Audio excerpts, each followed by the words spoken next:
All right. What's up, YouTube fans? So I have an extremely interesting article coming from slashfilm.com today. Full link in the description box below if you guys want to check it out for yourselves. But come to find out, according to the writers and one of the directors on Rick and Morty, there was actually a very vindictive reason as to why Justin Roiland made himself the main character in all of the TV shows that he was associated with. So again, there was recently a Q&A panel, and a bunch of the writers and a few former colleagues directly involved with Justin Roiland, they came out and pretty much confirmed that there was almost no presence of him in any of the writer studios. You guys see the articles everywhere where they say, oh, well, Justin Roiland hasn't been on Rick and Morty since season 3.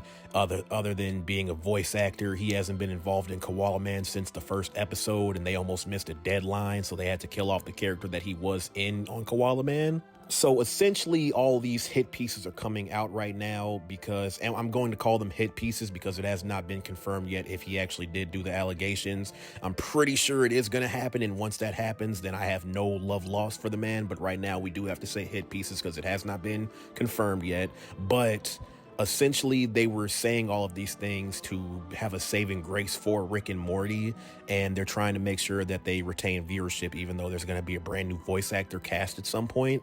But they were pretty much grilling into him and getting down and saying, yeah, he had literally no studio time whatsoever, and he pretty much just felt like he could do whatever he wanted in the studio whenever he did show up for meetings, because you can't really do anything without the main character of a billion-dollar franchise like Rick and Morty.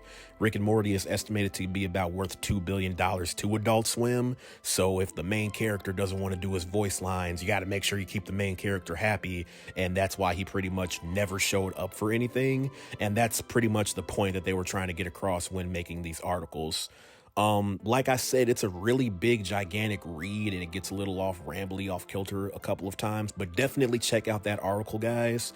Essentially, he believed that he was invincible because he was the voice of Rick, because he was the voice of whatever the Solar Opposites main character is, and he felt like he could literally get away with anything, his alcoholism and all of that, if he just remained the main character.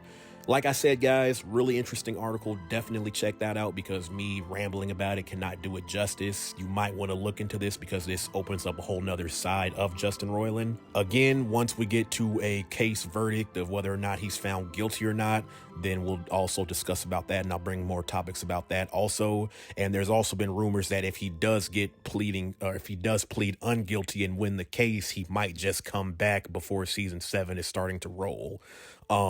Like I said, more updates in another video. That's the news today, guys. Peace.